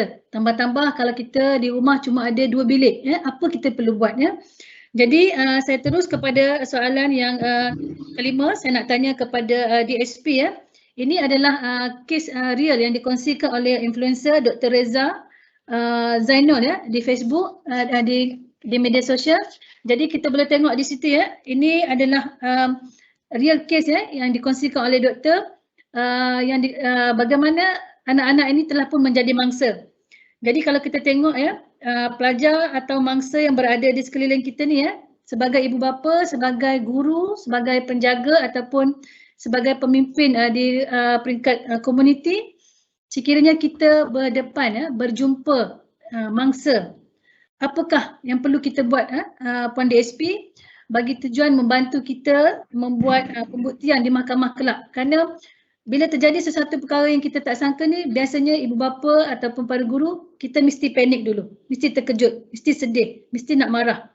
So kita mohon DSP kongsikan, bimbing kita para ibu bapa ni, apa sepatutnya yang kita buat untuk membela nasib anak kita ataupun mangsa tersebut. Silakan DSP. Berkenaan soalan tadi ni, kalaulah ibu bapa diberitahu oleh anak-anak dia sesuatu yang macam ada gangguan seksual atau kes cabur, jadi seeloknya hendaklah buat report polis dengan segera. Jangan tangguh-tangguhkan lagi untuk berbincang dulu nak selesaikan kes. Sebab bila dah lama-lama, kanak-kanak yang kalau bawah umur, dia akan lupa apa yang berlaku. Bila dia tanya lagi, dia tidak akan cerita apa yang berlaku, dia akan mendiamkan diri ataupun dia kata tak ingat. Jadi sebolehnya, sebab kes tu baru, kalau dia kata tadi, kenapa dia tonyo-tonyo muka kemaluan dia dekat mangsa? Kalau benda tu dia on the spot, budak tu cerita dengan mak dia, kemungkinan air mani si suspek tu ada kat muka si mangsa. Itu adalah bahan bukti yang utama. Ya, dia segera bawa pergi ke hospital. Jangan pula mak dia pencuci muka anak dia. Habislah eviden tu. Itu eviden yang paling penting ya. Paling penting sebab macam mana air mani tu suddenly boleh lekat kat muka dia. Takkanlah dia pergi main-main kat mana-mana boleh ambil air mani orang senang-senang sapu kat muka dia sendiri kan. Itulah satu eviden yang paling penting untuk dikemukakan kalau dibicara di mahkamah nanti. Lepas tu kedua dia mak dia betul juga dia berkali-kali tanya takut budak tu bohong dia, tapi kadang-kadang dia tak akan buat cerita kalau benda ni betul-betul berlaku pada dia. Jarang kanak-kanak dia akan buat cerita. Dia akan cerita yang betul sebab dia masih kanak-kanak, especially budak-budak yang bawah 13 tahun ni. Mereka akan cerita apa yang betul-betul berlaku. Kalau above 14 dia dah pandai pusing-pusing sebab dia sudah ada boyfriend, bercinta. Itu memang pandai berpusing-pusing. Bapa tak rogo pun kata bapa rogo. Itu memang ada berlaku juga. Jadi satu lagi, kalau boleh ibu bapa ataupun penjaga kenalah buat report segera dengan pakaian, kalau apa pun segala-galanya jangan bawa pergi basuh dulu. Bawa pergi buat report dan polis akan hantar mangsa dengan segera ke hospital untuk ambil segala-gala evidence dan statement daripada mangsa. Jadi mangsa ni bila dia masih fresh lagi memori dia, kita pun akan temu buat melalui kita punya child interview center, pusat temu dega secara rakaman video. Sebab evidence kanak-kanak ini kita memang perlu dengan segera untuk takut dia hilang ataupun bila dipujuk-pujuk nanti lepas minggu, 2 minggu dipujuk-pujuk oleh mak dia, mungkin dia nak baik balik dengan boyfriend dia, budak tu pun tak mau cakap dah. Dia diam. Jadi kalau boleh itulah yang kita paling penting, evidence tu segeralah buat report polis supaya pihak hospital, doktor akan ambil kesempatan evidence dia. Itu saja daripada saya Puan. Terima kasih Puan. DSP, saya cuma nak tambah, mohon penjelasan sedikit lagi. Kalau berlaku itu, dia nak pergi balai polis ke, nak pergi JKM ke, nak pergi hospital ke, nak pergi rumah tok ketua kampung ke, nak pergi rumah jiran? Mana nak pergi dulu? Kalau boleh terus pergi ke balai polis. Jangan kita nak pergi buang masa pergi jiran-jiran lagi sebab benda ni baru berlaku. Kasihanlah budak tu ada air mani kat muka dia. Kalau ada benda-benda yang tak elok tu, tak selesa budak tu. Segera bawa dia ke balai polis dan dia buat report dan bawa pakaian dia yang satu lagi sebab pakaian ni semua polis akan ambil untuk hantar ke Jabatan Kimia. Jangan lagi nak jumpa pengeluh lah ni buat bincang nak selesai lah, nak minta pampasan lah, tak payah lagi. Itu semua buang masa. Jangan kita nak tangguh-tangguh lagi sebab dia seorang kanak-kanak. Ibu bapa tak apalah dia tak kenal tapi kanak-kanak jadi mangsa. Bawa ke hospital dia akan uruskan. JKM akan datang on the spot. Polis mangsa akan ditempatkan di tempat selamat. Lepas tu evidence kita dapat ambil dengan segera, tak ganggu lagi dia punya evidence. Jadi Tok Penghulu tu kalau dia nak cerita boleh cerita selepas itu. Bapak dia boleh cerita pada Tok Penghulu kalau ni, tapi Tok Penghulu ni tak ada main peranan sangat. Dia mungkin ialah salah satu collaboration lah kita cerita kepada dia untuk pengetahuan dia. Terima kasih DSP. Jadi terus saja ke hospital, kita ada one stop crisis center yang akan menyelaraskan kes-kes bagi jenayah seksual kanak-kanak dan juga wanita. Selain itu kita juga boleh menghubungi talian Nur di talian 15999 lah.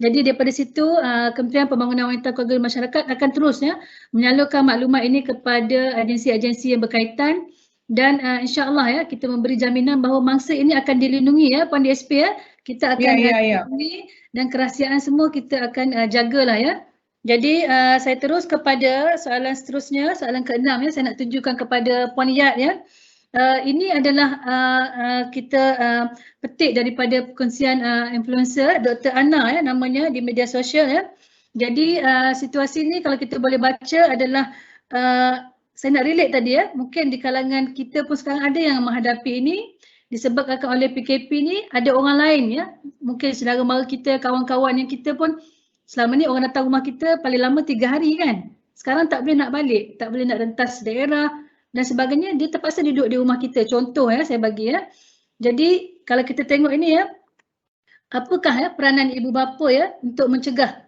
anak-anak untuk menjadi mangsa?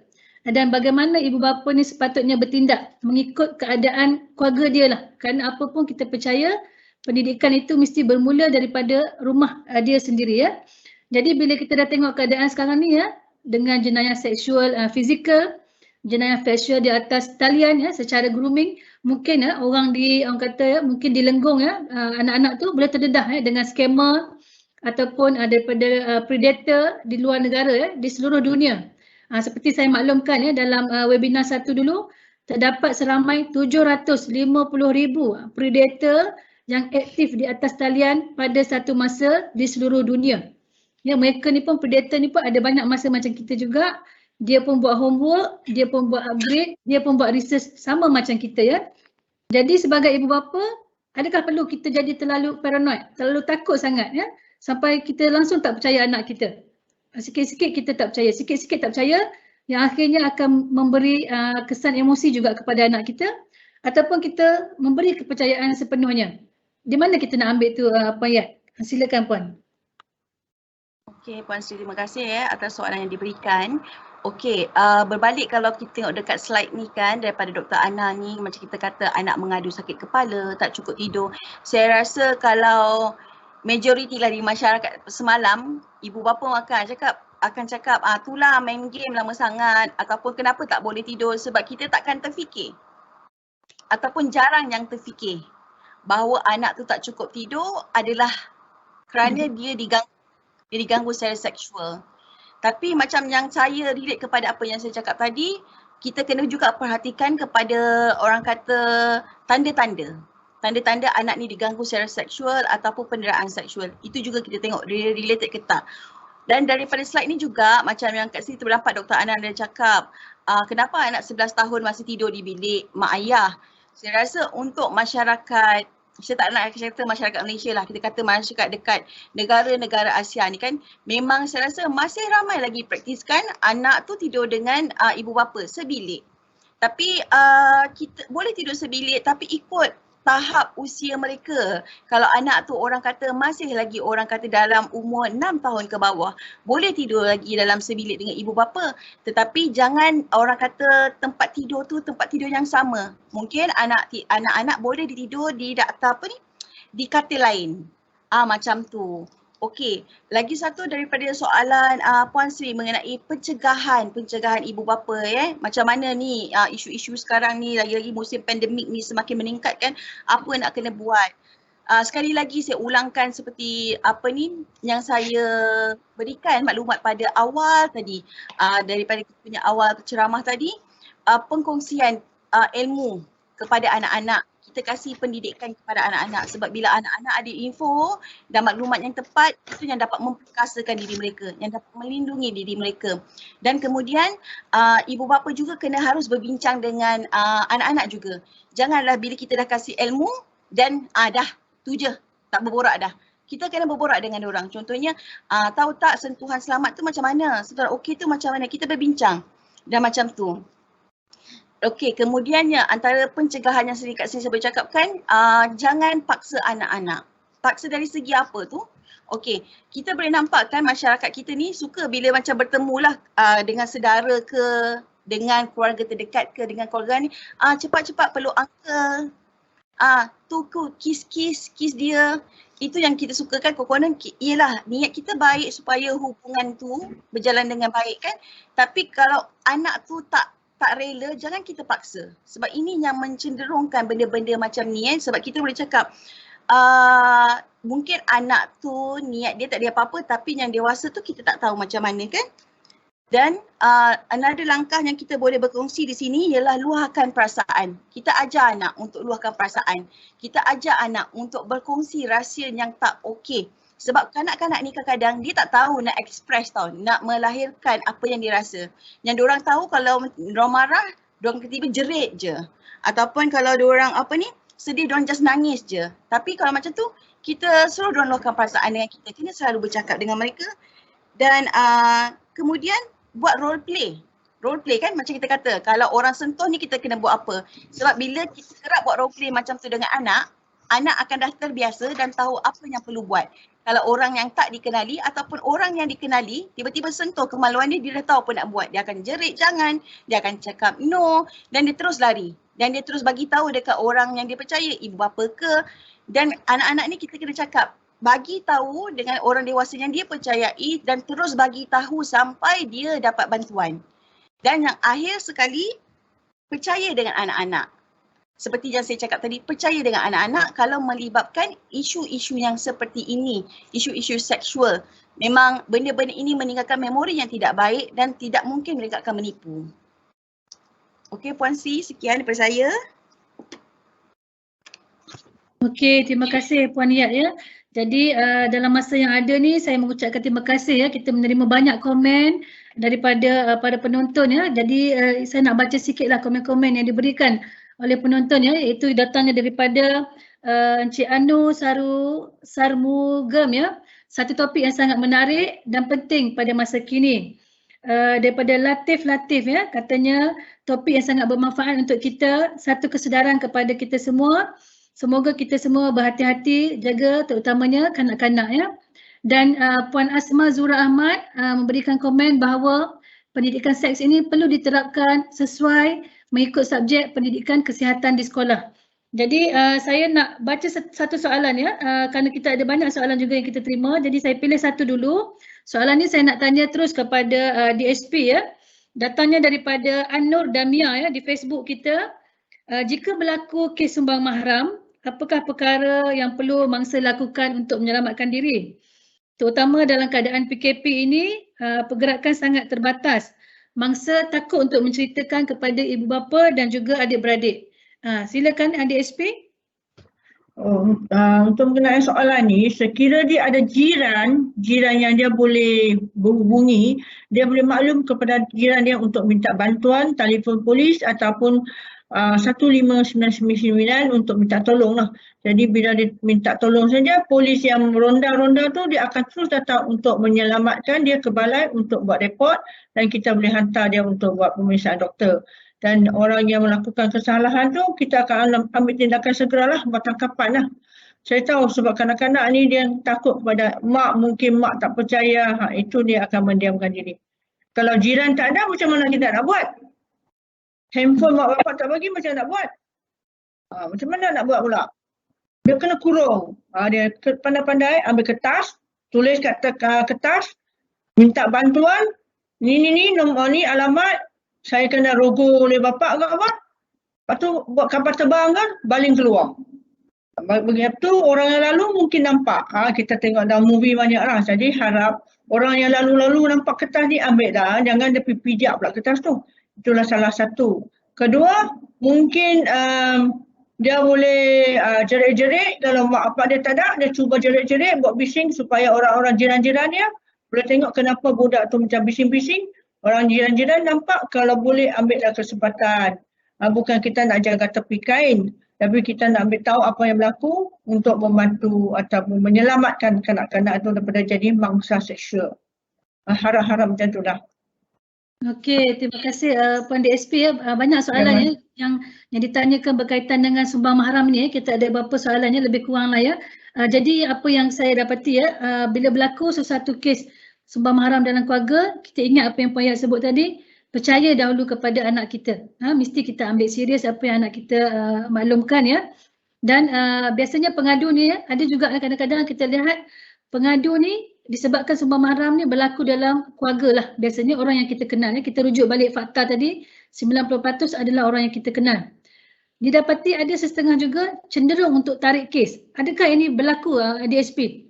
Ya, memang ada, tapi kes sumbang mahram yang dia cuba nak tarik kes, kita tak akan setuju. Kita akan tetap cadang tuduh. Pihak hakim pun, magistrate pun akan tuduh. Sebab kes ini melibatkan kanak-kanak yang bawah umur yang sepatutnya kita selamatkan. Kalau kita tarik, biarkan dia keluar, tak ambil tindakan kat atas si pelaku ni, mungkin dia akan berulang lagi. Kita tengok sendiri, banyak ada kes yang dah tuduh, jatuh hukum, dah keluar, dia boleh datang nak rogol lagi anak dia. Pernah berlaku. Jadi sepatutnya kes macam ni, kes sumbang mahram ni, teruslah kita bagi hukuman yang setinggi-tinggi. Janganlah bagi 5 tahun, 7 tahun, bagilah terus 20 tahun. Macam kes yang saya pernah siasat dulu, dia rogol anak dia 2 kali, 20 tahun dulu maksimum 20 tahun, 40 tahun dia duduk penjara. Saya ingat lagi pada tahun 98, mula-mula saya jadi pegawai penyiasat di IPD Seremban. 40 tahun. Jadi bapak dia tak dapat keluar lah. Terus duduk penjara sampai meninggal lah. Mungkin 100 lebih ya kalau keluar. Kalau dia hidup lagi lah 100 lebih. Okey, DSP itu adalah katalah pemangsa ataupun predator itu adalah orang dewasa yang berumur 18 tahun ya. Kalau kita di kalangan kita ni pula, kita berhadapan ya, na'udzubillah ya, minta dijauhkan semua daripada keluarga kita. Anak-anak kita ataupun orang sekeliling ni adalah predator, adalah pelaku pula. Jadi dari segi perundangan ya, apakah hukuman ya ataupun atas manakah anak-anak ini akan dijatuhkan ataupun disabitkan, dan apakah hukuman yang akan diberikan kepada anak-anak yang menjadi predator ataupun menjadi pelaku ini jika mereka berumur di bawah 18 tahun? Yang berbawah 18 tahun, mereka akan dihantar ke pusat pemulihan. Pusat pemulihan untuk tengok dia ni, kalau dia selepas umur dan mencecah 18 tahun, dia masih tak ubah, dia akan terus bagi hukuman yang setimpal dengan apa yang dia berlaku buat kepada adik dia ataupun kakak dia ataupun sesiapa yang ada hubungan saudara dengan dia. Sebab bawah 18 tahun kita biasanya jarang bagi hukuman penjara, hantar ke pusat Henry Geni. Lepas tu mereka, ibu bapa biasanya dia akan pisahkan lah dia dengan abang dia ke adik dia. Okey ya, dan kita juga menerima komen-komen daripada para penonton ya yang rata-ratanya bersetuju ya.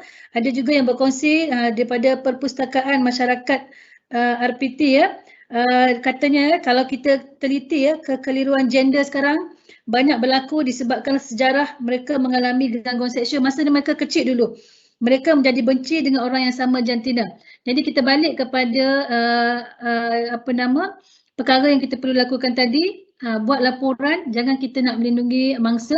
Ingat apa yang dimaklumkan oleh DSP tadi, kita mungkin berniat nak membantu ataupun menjaga nama pemangsa tersebut, tapi secara tak langsung kita telah berlaku tidak adil kepada mangsa ya, dan dia juga memberi peluang kepada predator itu mengulang kesalahan-kesalahan dia dan lebih ramai orang akan menjadi mangsa ya. Dan saya nak tanya satu soalan ya kepada Puan Yat lah ya. sebagai ibu bapa ni banyak lagi lah perkara yang kita perlu tambah terutama dari segi ilmu berkaitan dengan HKRS dan juga pendidikan seksual untuk kanak-kanak inilah. Tapi saya kira rata-rata kita mak bapak mesti akan pernah ditanya soalan cepu mas oleh anak-anak kita.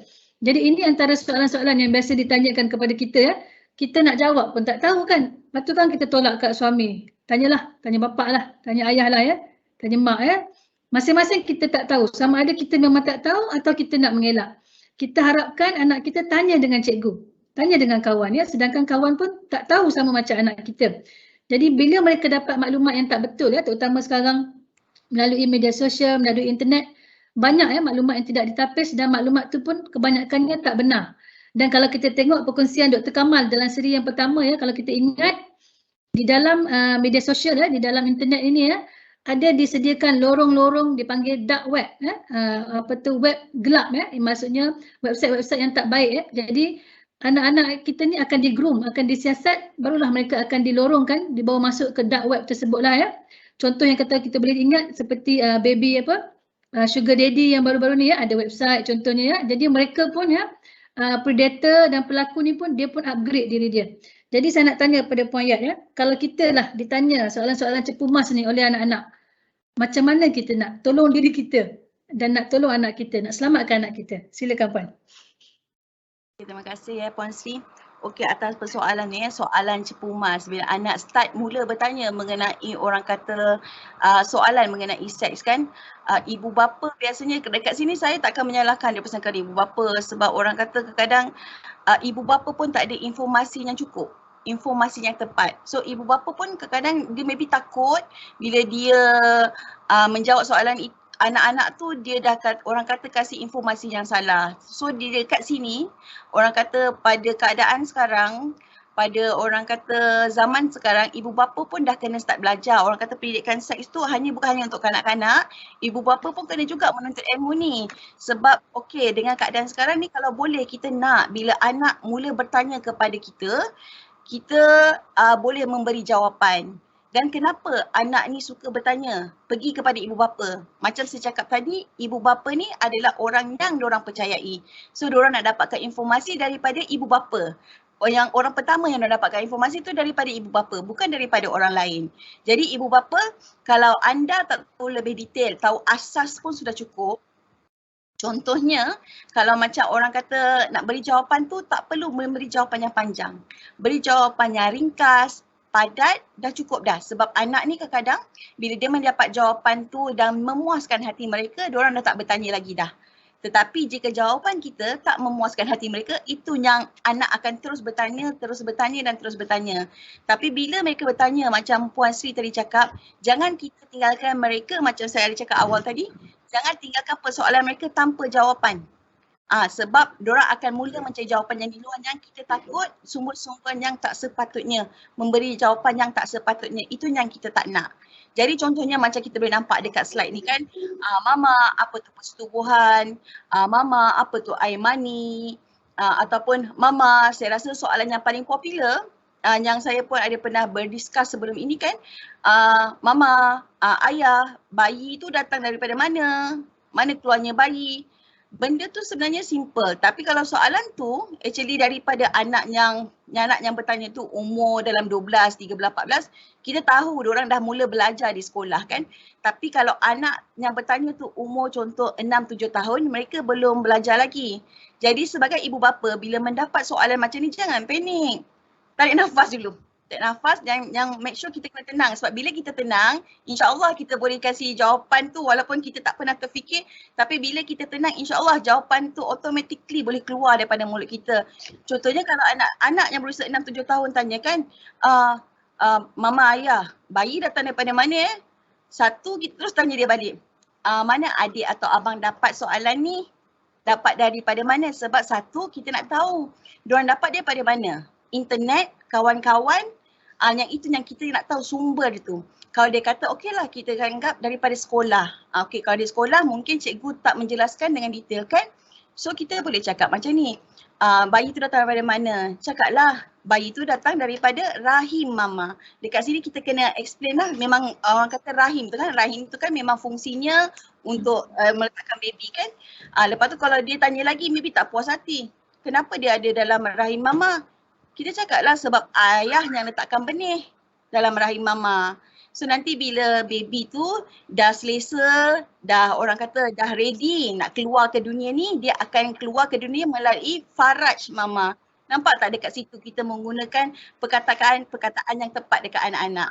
Saya rasa bila untuk anak 7-8 tahun bertanya dan kita menjawab macam tu, kita jawab pendek dan ringkas, saya rasa diorang dah cukup dah macam, oh macam tu ke mama. Dah, diorang terus keluar dah daripada dapur ke daripada mana dah. So macam tu. So dekat sini saya rasa untuk ibu bapa zaman sekarang, pihak para pendidik ke ataupun penjaga, kita pun juga kena memperkasakan diri kita dengan ilmu-ilmu pendidikan seksual ni. Okey, terima kasih Puan Yat ya. Jadi dia punya key point tadi adalah dapatkan ilmu. Kalau Puan Yat nak jawab semua ni pun mungkin kita punya webinar ni pukul 5 baru habis kan ya Puan Yat ya. Jadi tak apa ya, kita pun ini adalah introduction ya kepada kita selaku ibu bapa. Mungkin ini adalah satu wake up call kepada kita semua. Maknanya kita perlu ilmu dan juga kemahiran lah. Kemahiran nak menjawab, kemahiran komunikasi. Kalau kita tak ada ilmu sebagai ibu bapa, macam manalah kita nak bantu anak-anak kita ya. Jadi kalau nak dapat ilmu ni banyaklah cara. Kena beli buku. Buku-buku ada dijual ya. Saya tengok ada dijual buku-buku. Nanti mungkin kita akan cuba ya educate dan bantu para ibu bapa. Kita akan kongsikan di Facebook Wanita Perak dan juga Facebook IDR dan mungkin di Facebook Frame sendiri ya ada. Ada disediakan role play games ya yang boleh dimain ya bersama aktiviti dengan anak-anak ya. Biasa kita main chess, main sahibah ataupun sekarang anak-anak main PUBG dan sebagainya. Kita buat ya, kita main ya, wujudkan aktiviti ni di rumah kita dan kalau kita tengok tadi ya, ada kita kongsikan daripada Facebook ya, saudara Akhir Fairuz Al-Jengkawi ya, ini adalah salah seorang influencer ya dan saya pun dah tengok ya, mungkin tuan-puan boleh lihat ya, memang ada dijual buku-buku ini secara online ya, kita boleh beli. Jadi kita lengkapkanlah diri kita ya, dan kami di Wanita Perak insya-Allah ya, di bawah portfolio pembangunan wanita keluarga masyarakat, kita selepas ini akan membangunkan modul untuk TOT. Kita akan membantu para ibu bapa, pemimpin-pemimpin dan juga para guru daripada tadika lah, sampai dari peringkat universiti untuk kita certifiedkan tuan-puan nak jadi macam Puan Yat juga. Maksudnya nanti kita duplikatkan lebih ramai lagi Puan Sri Yat. Mungkin lepas ni saya pun akan jadi expert ya dalam bidang HKRS ni. Bukan kita tujuan apa, untuk kita membantu diri kita sendiri dan juga masyarakat ya. Jadi saya nak tanya satu kepada Puan DSP ya, ada satu soalan ya yang ditanyakan oleh penonton kita. Kita masih ada masa ya. Jadi satu soalan daripada Wani ya. Soalannya adalah, saya ingin bertanya, bagaimana jika kita mengetahui sebagai ahli keluarga kita lambat mengetahui perkara tersebut daripada kanak-kanak? Maksudnya Puan DSP, kita dapat tahu lambat. Mungkin anak kita dah, maksudnya tadi bahan bukti dah tak ada ya. Report polis pun kita tak buat ya. Anak kita pun mungkin masa tu dah bukan di peringkat yang awalan ya, mungkin di peringkat pertengahan ataupun di peringkat yang hujung ya. Mungkin kita dah tahu bila anak kita dah termengandung contohnya ya. Apakah tindakan ya, bantuan yang kita boleh bantu ya untuk memberi kekuatan ya kepada dari segi emosi ataupun memberikan perlindungan kepada anak kita. Kerana apa yang penting, kita nak memberi satu spirit ya kepada anak kita bahawa di dunia ini semua orang boleh dipercayai dan kita adalah pelindung dia. Kalau dia melalui pengalaman-pengalaman yang pahit ini amat menyedihkan sehingga anak-anak merasakan tidak ada satu orang di dunia ini yang boleh dipercayai dan di dunia ini bukanlah tempat yang selamat untuk dia. Macam mana kita nak bantu Puan DSP kalau dah terlewat, tak sempat nak pergi report polis? Bukti kalau dia selewat macam mana pun tak apa, jadi dia buat report. Bila buat report, kita akan tanya pada mangsa, boleh tak dia ingat tarikh kejadian? Dia tak boleh ingat, dia akan beritahu bulan, tahun dan di mana tempat kejadian. Jadi bahan bukti memang tak ada. Dan kita akan tanya kepada mangsa, ada tak kamu buat apa-apa catatan khas apa kejadian yang telah berlaku pada diri anda? Ataupun ada kamu ingat macam mana, kamu cerita tak kepada sesiapa? Mungkin kawan-kawan dia. Kita pun ada terima banyak ada yang dah 2 tahun, 3 tahun di kalangan mereka, dia cerita pada kawan dia. tapi kawan dia sebayar dengan dia pun tak berani nak cerita apa, simpan rahsia tersebut. Diam. Jadi dengan kawan dia tu kita boleh jadikan dia sebagai saksi utama, collaboration statement. Dan kita bila buat tangkapan ke atas suspek, kadang-kadang suspek tu dia takut dia pun mengaku ada melakukan dia. Baru-baru ni kita pun ada satu kes, datuk sendiri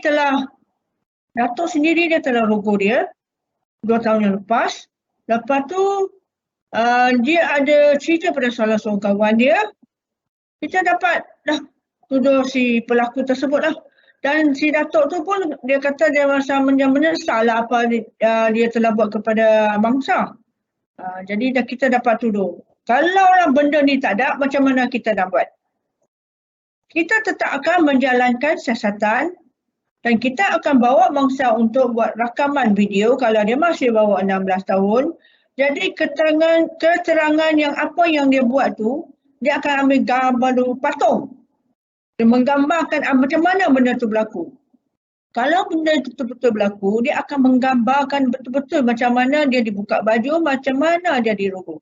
Dengan evidence yang ada tu, konsisten dengan apa yang dia cerita dan apa yang dia cerita pada mak dia, konsisten. Jadi dengan keterangan itu, kita pun boleh dibuktikan di mahkamah dan boleh dapat persetujuan daripada Timbalan Pendahuluan untuk tuduh si pelaku. Jadi janganlah kita kata, oh dah selesai, kita pergi marah si pelaku tu. Biar macam tu, bagi dia lepas. Kalau boleh buat report, walaupun dah lama. 2 tahun ke 3 tahun, kita masih boleh buat report. Jangan kita dia menipu. Memang boleh, masih boleh. Kes ni masih dalam siasatan kita ni. Okey, masih Puan? Okey, jadi maksudnya Puan DSP, kita jangan pernah putus asa. The moment the moment kita tahu walaupun dah terlewat, masih menjadi tanggungjawab kita. Jangan kita serve under carpet. Maksudnya kalau kita tahu dah 10 hari, dah setahun pun, masih kita bertanggungjawab kerana kita perlu melindungi anak kita tersebut ataupun bangsa tersebut lah. Itu nombor satu. Nombor duanya, kalau kita tak buat laporan, bimbang predator atau pelaku akan mengulang melakukan kepada bangsa lain. Kalau kita tak buat laporan Puan, nanti budak tu macam frust. Sebab banyak yang budak-budak 2 tahun, 3 tahun bila dia datang, ambil rakaman video, dia rasa lega. Dia boleh senyum sebab dia dah boleh ceritakan apa benda yang telah berlaku pada diri dia. Dan daripada situ kita ada pakar kaunseling, kita boleh nampak dia punya trauma tu masih ada dengan dia. Saya sendiri pun pernah ambil rakaman video ni, 2 tahun telah dirogol oleh tok ayah dia sendiri. Dan bila saya ambil rakaman tu, saya nampak keadaan dia tu. Dia pegang tangan dia macam ketakutan, tak berani nak cerita. Tapi kita cakap dengan dia, baik-baik adik, apa yang berlaku kamu kena beluahkan segala-galanya supaya kamu tidak ada beban itu batu dekat kepala kamu dalam ni sehingga kamu macam fobia sehingga nanti kamu desa-desa, benda tu masih dalam kepala dia. Jadi kita berjaya mendapatkan maklumat daripada dia dan tarikh dia semua dia boleh ingat. Dia ada catik, bagus budak tu. Baru 14 tahun.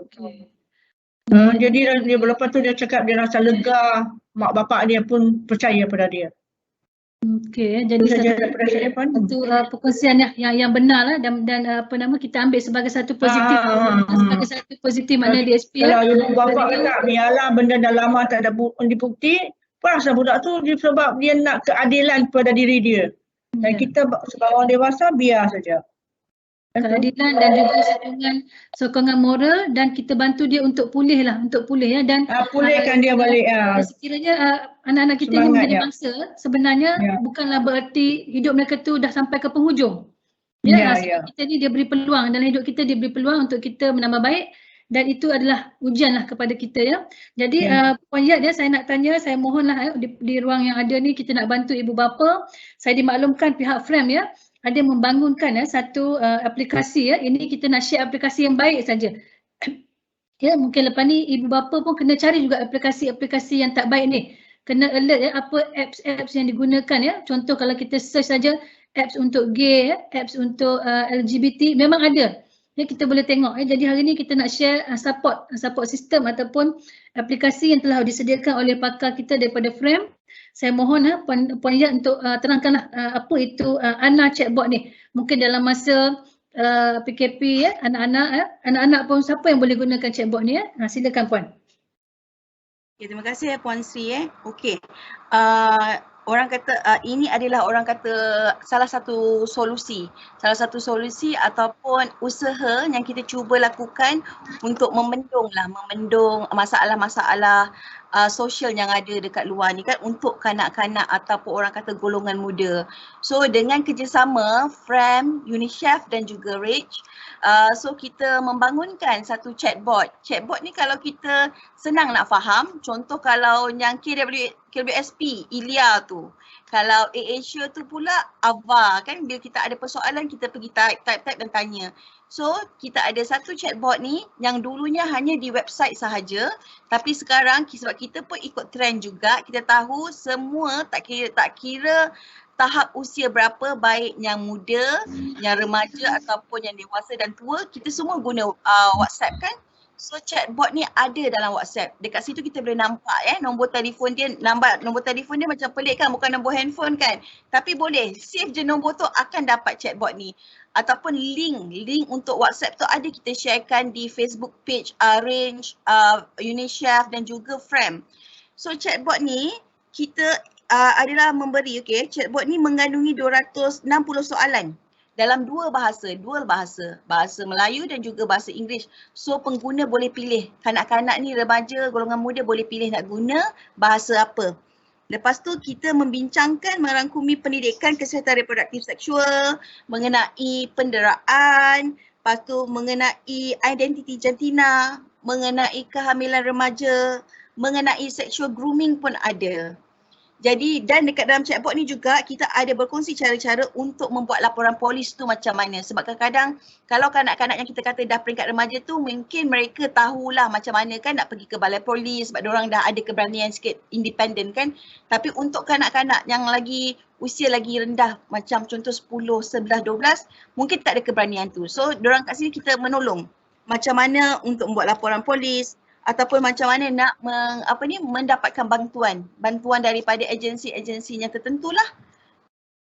Jadi kita war-warkan chatbot ni. Chatbot ni telah dilancarkan pada awal bulan Ogos ni, 4 hari bulan 8 hari tu. Oh, baru lagi 4 hari bulan 8. Jadi ini fresh from oven lah orang kata ya. Jadi ini hadiahlah kepada kita wanita-wanita. Ini salah satu tools yang boleh membantu lah ya. Mungkin tadi Puan Yat kata ada 260 soalan ya. Mungkin jawapan kepada soalan Cepu Mas tadi ada tak dalam ni Puan Yat? Soalan kepada Cepu Mas tadi ya. Ada satu konten dalam chatbot ni mengenai akhir balik. So akhir balik tu dari segi orang kata pendidik budak perempuan dan juga budak lelaki kan, so ada. Macam mimpi basah, haid, semua ada dalam 2 bahasa. Boleh je. Jadi ibu bapa, guru-guru, pemimpin tempatan, pemimpin pelajar, pemimpin komuniti, pemimpin NGO, kita semualah.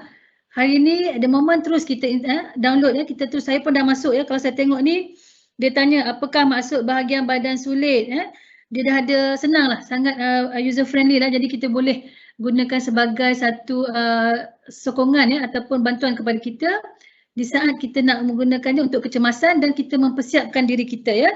Jadi saya kira itu sajalah untuk kita punya sesi soal jawab ya dalam masa yang ada ni. Jadi saya nak pergi kepada rumusan ya dan juga kesimpulan lah ya. Dalam masa yang ada ni saya nak tanyalah kepada DSP ya. Kalau kita tengok tadi DSP 31 tahun ya bertugas di dalam PDRM ya. Bertugas di bahagian jenayah seksual dan kanak-kanak, iaitu sangat relevan dengan tajuk kita pada petang ini ya. Dan kita sedang mengusahakan untuk membangunkan modul berkaitan hak kesihatan dan reproduktif sosial seksual kepada wanita dan kanak-kanak. Jadi pada pandangan DSP ya, adakah pendidikan HKRS ini sesuai ataupun masih lagi tabu? Macam adakah pendidikan ini perlu kita laksanakan ya di kalangan masyarakat kita? Bagaimana kita nak mula kalau kita nak adakan ya di dalam sistem pendidikan kita? Silakan Puan DSP. Jadi sejauh mana pentingnya pendidikan HKR ini pada kanak-kanak memang penting. Jadi kita boleh mulakan daripada ibu bapa. Sebab kanak-kanak ni dia masih bawah 6 tahun, 5 tahun masih bawah penjagaan ibu bapa. Jadi kalau benda ni kita salurkan kepada ibu bapa, biarlah ibu bapa lah yang mula-mula untuk memberi pendidikan mengenai HKLS ni sebelum mereka masuk alam sekolah, tadika ataupun darjah 1. Sebab dari situlah mereka akan belajar dan ibu bapa lebih senang untuk menerangkan kepada anak-anak dia dan anak-anak dia pun lebih senang untuk menanya ibu bapa dia. Sebab kalau dia seorang perempuan, dia boleh tanya kepada ibu dia. Kalau dia seorang lelaki, dia boleh tanya kepada ayah dia. Kalau dia tak ada ayah, dia boleh tanya kepada ibu dia. Ibu adalah segala-galanya. Dia boleh jadi ayah atau ibu. Kalau lelaki pun boleh, bukan tak boleh. Cuma dia malu sikit lah kalau anak perempuan bertanya kan. Jadi pentingnya ni memang penting lah. Kita sebenarnya dah ketinggalan, tak macam luar negara. Luar negara daripada kecil lagi mereka dah dididik, dah beri pendidikan seperti ini. Sebab itu mereka advance dan kita sini masih ketinggalan dah. Jadi kalau kita lambat-lambat duk fikir nak buat kajian lagi, tak perlulah. Kita sepatutnya bagi. Sebab budak-budak sekarang ni dia memang cepat lah. Dia minum susu yang terbaik lah, tak macam zaman kita. Cepat, cergas. Dia punya pemikiran pun memang, anak saya pun boleh tanya macam-macam. Kenapa dalam dunia ni manusia punya muka boleh banyak sangat berlainan dan kulit pun berlainan. Itu soalan pun saya pun tak tahu nak jawab. Saya kata kuasa Tuhan. Tuhan dapat kuasa tu dari mana? Saya pun nak dapat kuasa tu. Macam-macam dia tanya. Tengok susu yang diberi kat dia tu dan kebijaksanaan ibu bapa tu, itulah yang mereka dapat. Jadi kita kena bagi dia pendidikan ni supaya mereka tahu ni keselamatan diri mereka. Kalau kita tak ajar mereka, kita hanya untuk diri kita je, tak boleh, tapi kita tak bagi tahu apa sebab tak boleh, mereka kadang-kadang masih lagi akan melakukannya walaupun kita dah beri nasihat kepada mereka. Itu saja daripada saya, Puan. Untuk urusan saya. DSP, jadi saya kira kita ambil lah pandangan Puan DSP tersebut ya. Jadi saya tanya juga soalan yang sama lah kepada Puan Yat ya. Orang yang banyak terlibat ya di peringkat pendidikan anak-anak, banyak memberi ceramah dia dengan pelajar-pelajar di sekolah ya. Dan saya dimaklumkan ya, Puan Yat ada bagi tahu saya, mungkin lupa nak update di sini ya. Feedback daripada Ana Chatbot ni dah terima pun kan kes-kes ya Puan Yat ya? Dah ada kita terima ya? Kita dapat melalui email persoalan sebab Ana Chatbot ni kita memang dah cakap dia adalah safe space ya, ruang yang selamat untuk anak-anak berkongsi rahsia. Maknanya data-data mereka tu kita takkan berkongsi. Jadi sebab anak-anak ni kadang-kadang dia takut nak bercerita atau berkongsi tu sebab takut muka dia ataupun nama dia expose kan, takut mak bapak marah ke. So tak ada. Yang ini kita cuba, itu yang kita kata hopefully dapat membantulah masalah-masalah kanak-kanak ataupun golongan muda di luar sana. So kita dapat baru-baru ini yang mempertanyakanlah soalan-soalan yang memang saya rasa maybe mungkin dia susah nak bertanya kepada ibu bapa, jadi dia tanya ke kami. Kami dah dapat dah soalan-soalan macam tu dan kita pun dah reply, kasih balasan balik kepada dia, dah harap dengan jawapan yang kita kasih tu dapat membantu dia. Okey, jadi terima kasih saya ucapkan ya kepada kedua-dua panel kita, DSP Doreen dan juga Puan Sri Yat ya daripada FRAM yang membantu kita ya, paling tidak dalam tempoh masa 1 jam ya kita berforum ini ya. Dapatlah kita memberi gambaran awal ya kepada kita semua para ibu bapa di mana kedudukan tahap keselamatan anak kita, di mana tahap kesediaan diri kita menjawab persoalan daripada anak-anak, bersediakah kita ya. Dan ini selain daripada isu keselamatan, ianya juga adalah berkaitan dengan ilmu parenting ya kita dapat pada hari inilah ya. Dan insya-Allah di peringkat kami di Wanita Perak kita akan melibatkan beberapa agensi lain seperti Jabatan Kebajikan Masyarakat ya, Lembaga Penduduk Keluarga Negara, Jabatan Agama Islam ya, Jabatan Kesihatan, Jabatan Pendidikan Negeri dan beberapa agensi lain yang kita akan libatkan secara usaha sama termasuk dengan IDR untuk membantu kita membangunkan ya satu modul HKRS yang boleh digunakan oleh guru-guru dan juga ibu bapa dan juga kanak-kanak ya untuk mempersiapkan diri kita dengan ilmu HKRS ini. Jadi secara rumusannya apa yang saya boleh sebutkan di sini, kita persiapkan diri kita. Ancaman itu ada di mana-mana, bukan saja ancaman secara fizikal, tambahan pula kita pun tak tahu bila PKP ini akan berakhir. Lebih banyak lagi masa anak kita berada di rumah ya, janganlah kita menjadi sumbangan kepada statistik yang telah pun ditunjukkan tadi ya. Kalau tengok statistik tu sehingga Jun 2020 sahaja, iaitu pada awal 2 bulan pertama PKP ya, Jadi saya sekali lagi memohon kemaafan ya sekiranya di dalam tempoh saya menjadi moderator ini terdapatnya kekurangan ya, dan saya juga mengucapkan setinggi penghargaan sekali lagi kepada kedua-dua panel. Terima kasih ya kepada semua para penonton. Saya juga mohon maaf ya tidak sempat untuk membacakan ya ke semua komen dan juga ada berpersoalan ya, tapi insya-Allah kita akan cuba mengupdate ya ataupun menambah ilmu dan juga kemahiran ya di dalam website kita dan juga di dalam social media kita. Jadi akhir kata saya serahkan semula kepada pengacara majlis Encik Izwan sehingga kita berjumpa lagi dalam siri webinar yang akan datang. Sekian, terima kasih.